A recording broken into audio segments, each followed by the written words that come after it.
Lección número 5. Lo que la Biblia enseña acerca de la salvación. Oremos. Nuevamente estamos delante de ti, Padre Celestial, agradeciéndote por estas enseñanzas de tu santa palabra que nos traen esperanza y gozo, y por eso queremos obedecer lo que tú nos mandas para ser dignos de esta salvación tan grande que nos estás ofreciendo a través de tu Hijo, nuestro Señor Jesucristo. Regálanos, por favor, tu Santo Espíritu, ahora que vamos a estudiar el tema de la salvación, y que tus santos ángeles nos protejan. En el nombre de nuestro Señor Jesucristo se lo agradecemos. Amén. Bien, querido oyente, anteriormente habíamos hablado sobre el origen del pecado y ya vimos que se originó en un querubín que habitaba en los cielos, el cual quiso ser semejante al Altísimo y se rebeló contra Dios y se llamó como el dragón, diablo, serpiente antigua, Satanás, cuyo nombre es ese, Satanás. Vimos que engañó a nuestros padres desde que fueron creados y así introdujo la muerte y el pecado en el mundo, echando a perder toda esta preciosa creación. Pero nuestro Padre Dios, que es misericordioso con nosotros, no quiso dejarnos solos. No quiso que quedáramos sepultados en la muerte para siempre, sino que le dio al hombre una oportunidad de salvarse de sus pecados y de su condición pecaminosa. Por eso fue necesario que Cristo muriera y derramara su sangre para salvar al hombre del poder que ejerce el pecado sobre él. Entonces, hoy vamos a ver este tema. Comencemos entonces con la primera pregunta que dice, ¿cuál es la consecuencia final del pecado? Y veamos la respuesta en Romanos 5:12. ¿Puede detener la grabación para que lo busque? ¿Listo? Bien, leamos juntos versículo 12. Por tanto, como el pecado entró en el mundo por un hombre, es decir, por Adán, y por el pecado la muerte, así la muerte pasó a todos los hombres por cuanto todos pecaron. Entonces está muy clara aquí la respuesta. ¿Cuál es la consecuencia final del pecado? La muerte. Nosotros venimos arrastrando la naturaleza caída de nuestros padres Adán y Eva, y por eso todos tenemos ese final. Fuimos creados para la vida eterna, pero el pecado nos quitó esa vida eterna. Este fue el resultado, la consecuencia final del pecado. ¿Quedó claro?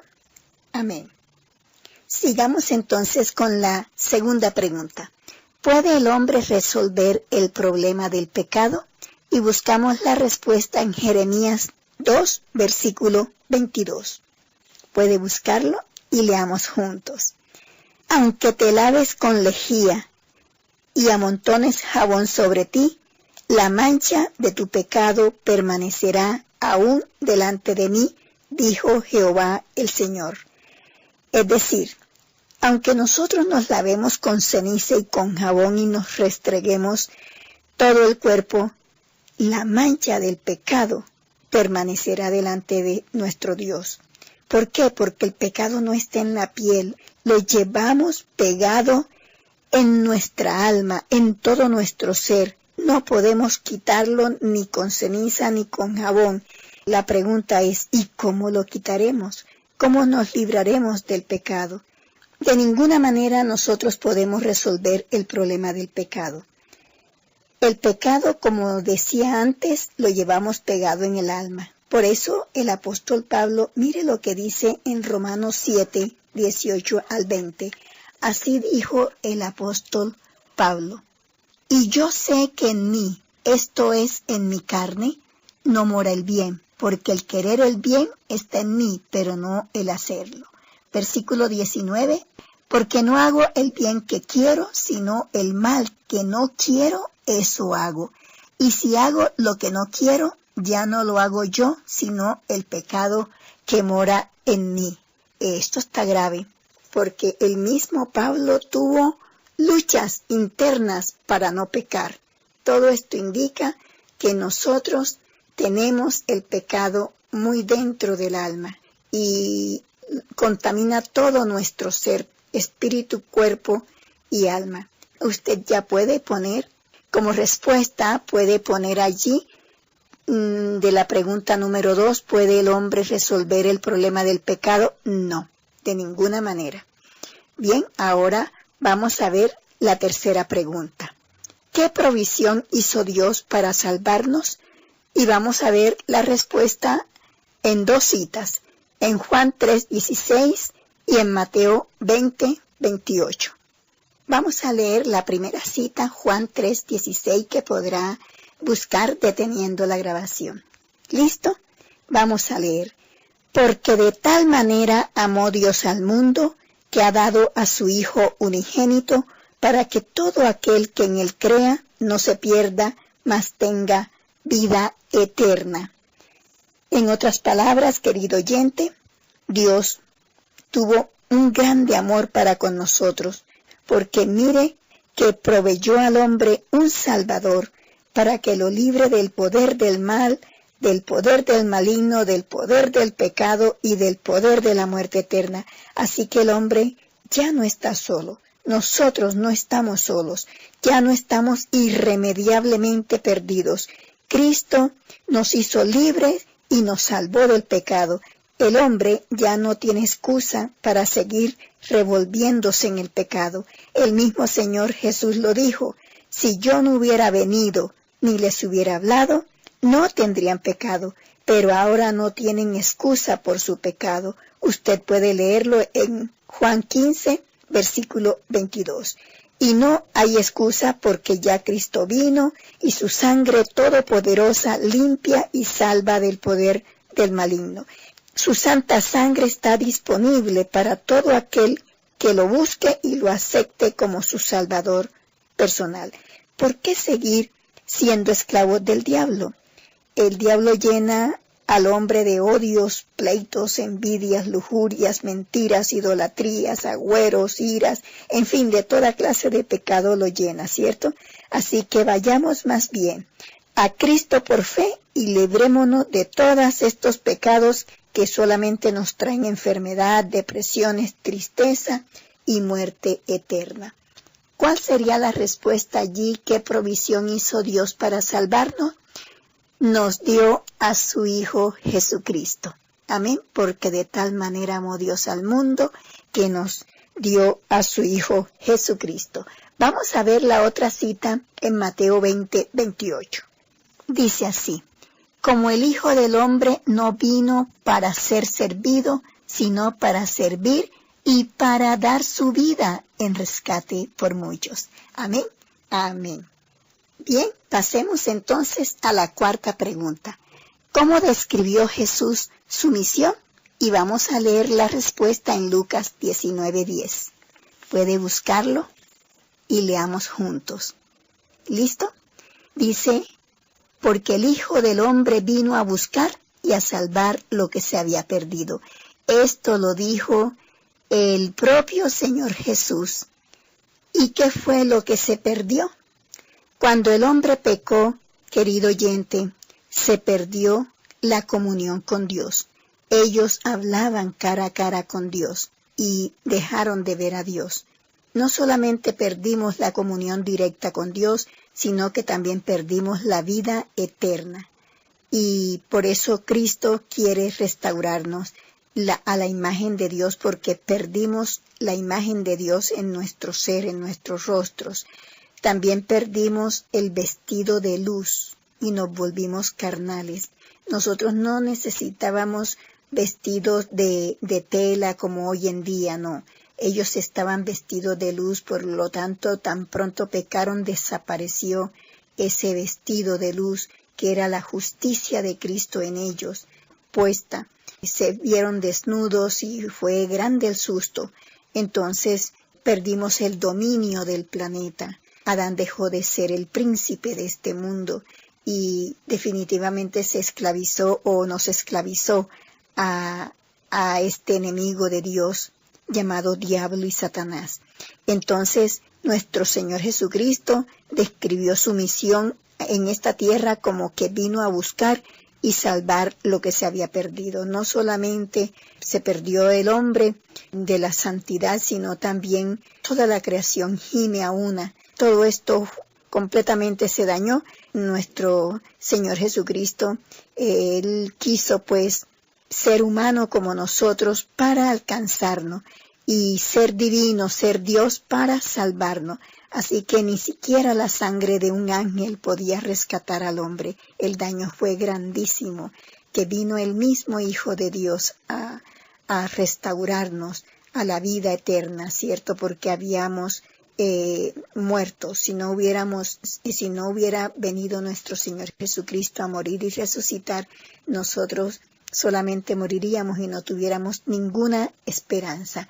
La cuarta pregunta, ¿cómo describió Jesús su misión? Usted puede escribir allí, la describió como buscar y salvar lo que se perdió.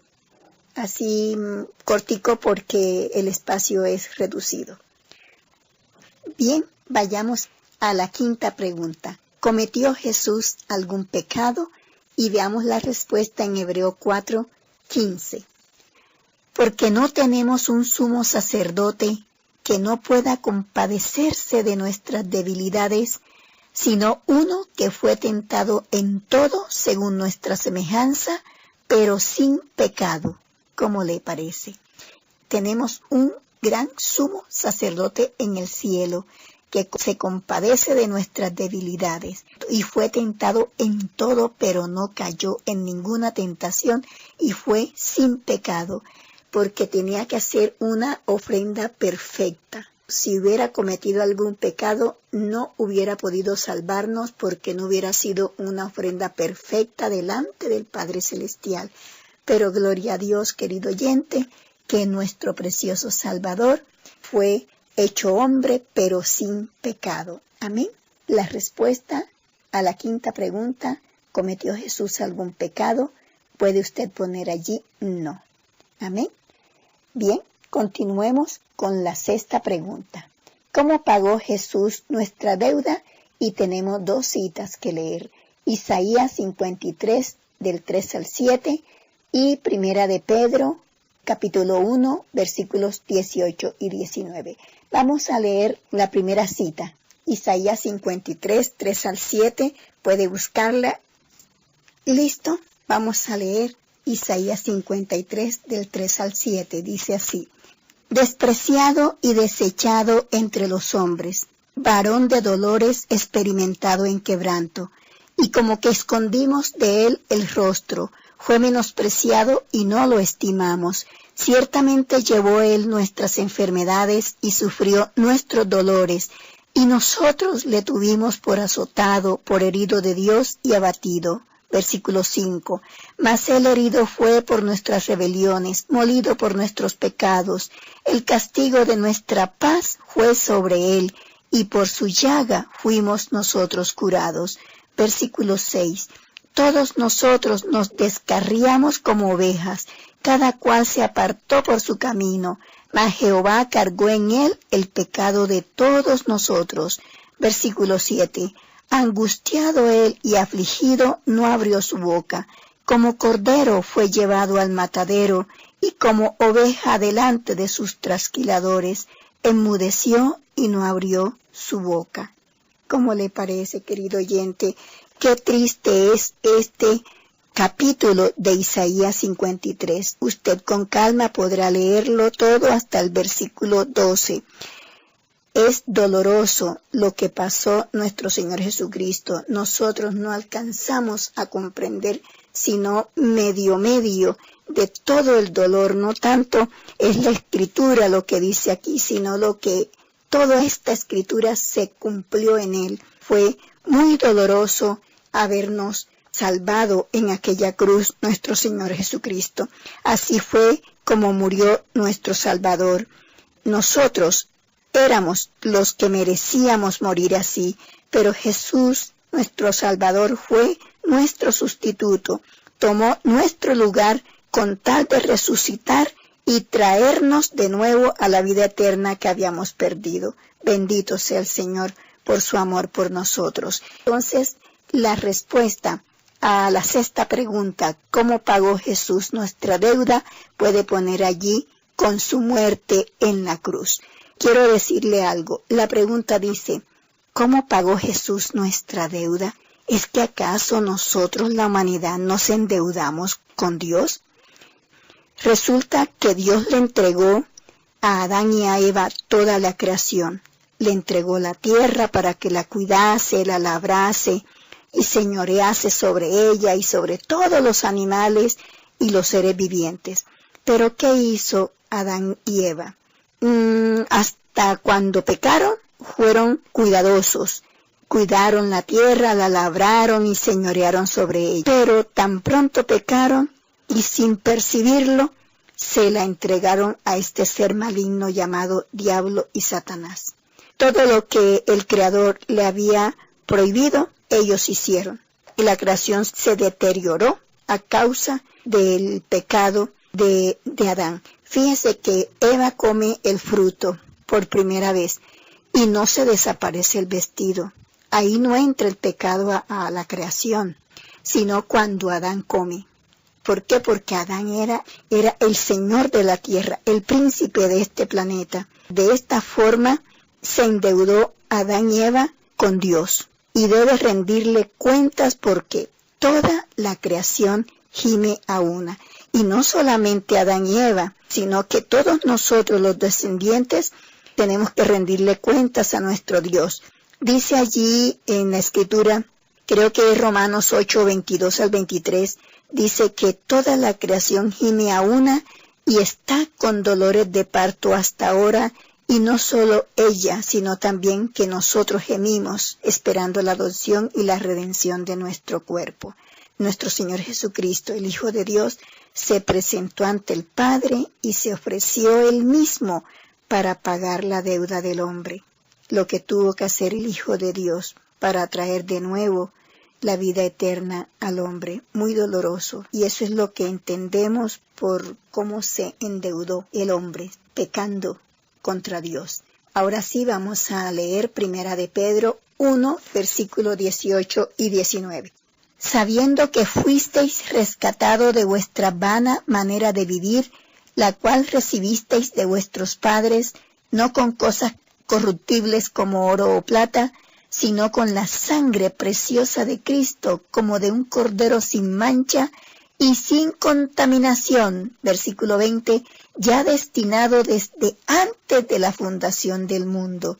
Es decir, nuestro Señor Jesucristo, antes de que fuera creado este mundo, ya había sido destinado, porque Dios vio que Adán y Eva no soportarían la prueba y caerían. De esa forma pagó nuestro Señor Jesucristo con su sangre. Bien, puede ponerlo allí. Ahora sí vamos a ver la pregunta número 7. ¿Qué acto aseguró nuestra salvación? Y vamos a ver la respuesta en 1 Corintios 15, 20 al 22. ¿Ya lo tiene? Mas ahora Cristo ha resucitado de los muertos, primicia de los que durmieron es hecho. Versículo 21. Porque por cuanto la muerte entró por un hombre, es decir, por Adán, también por un hombre la resurrección de los muertos, es decir, por Cristo. Versículo 22. Porque así como en Adán todos mueren, también en Cristo todos serán vivificados, es decir, resucitados. ¿Qué acto aseguró nuestra salvación? La resurrección de nuestro Señor Jesucristo. Esa es la respuesta que usted puede poner allí. ¿Listo? Bueno, ahora yo le digo, querido oyente, si Cristo no hubiese resucitado, en vano hubiera muerto porque no podía salvarnos y se hubiera quedado en la tumba para siempre. El acto que aseguró nuestra salvación fue su resurrección. Amén. Amén. Bien, querido oyente, entonces hemos terminado las preguntas. Ahora, sabiendo que la consecuencia final del pecado es la muerte y que el hombre no puede resolver el problema del pecado ni lavándose con jabón y ceniza. Y que la provisión que hizo Dios para salvarnos fue entregarnos a su Hijo Jesucristo. Y que Jesús describió su misión como que vino a buscar y a salvar lo que se perdió. Y que pagó nuestra deuda con su muerte en la cruz. Y que el acto que aseguró nuestra salvación fue su resurrección. Entonces, sabiendo todo esto, ¿qué debemos hacer?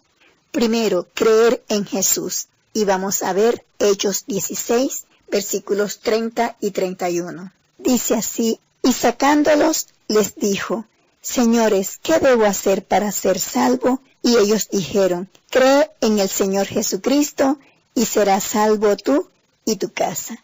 Aquí vemos al apóstol Pablo y a Silas en una cárcel después de un terremoto, y el carcelero, fue tanto el susto que pasó que se acercó a ellos y les preguntó qué debían hacer para ser salvos, y ellos le dijeron: cree en el Señor Jesucristo y serás salvo tú y tu casa. Entonces, una de las primeras cosas que hay que hacer para poder salvarse es creer en el Señor Jesucristo y aceptar sus sacrificios. Como dice la parte número 2, aceptarlo como su único Salvador. En Hechos 4:12, allí mismo en el libro de Hechos 4:12, dice el Señor: y en ningún otro hay salvación, porque no hay otro nombre bajo el cielo dado a los hombres en que podamos ser salvos. Así, querido oyente, que su único intercesor entre Dios y los hombres es nuestro Señor Jesucristo. No es San Judas Tadeo ruega por nosotros, María Auxiliadora ruega por nosotros, Virgen del Carmen ruega por nosotros, ánimas benditas rueguen por nosotros, no.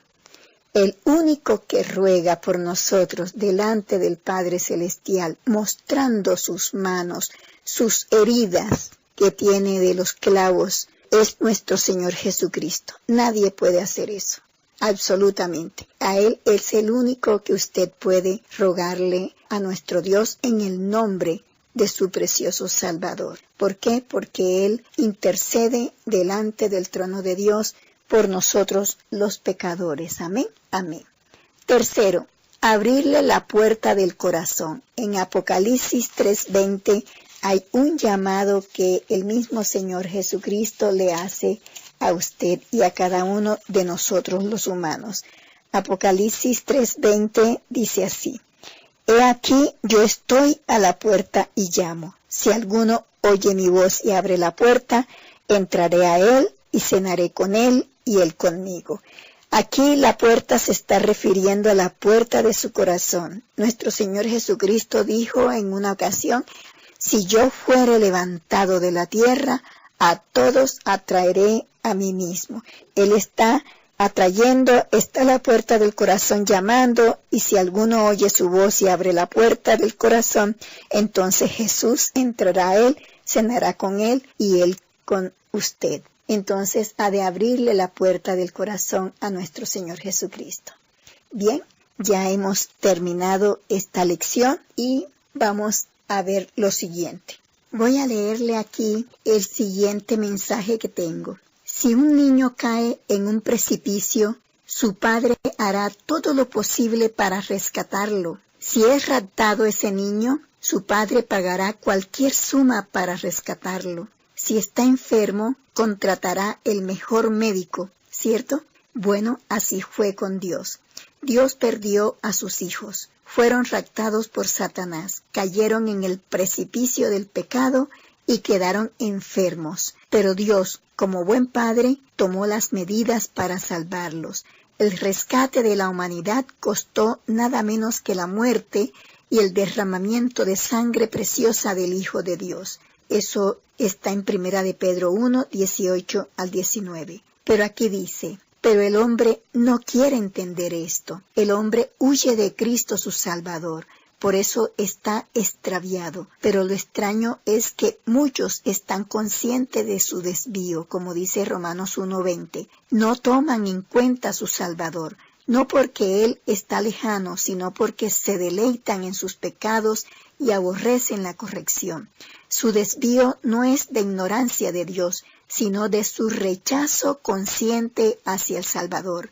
Todos presentimos su existencia, pero huimos de Él. ¿Por qué? Porque se prefieren más las tinieblas que la luz, y prefieren los hombres creer que la salvación es más bien por hacer buenas obras y sacrificios, penitencias y donaciones, pero no quieren tener un compromiso con el Salvador, porque no les gustan las leyes de Dios, porque les prohíbe el pecado. Pero la salvación, querido oyente, no es por hacer buenas obras.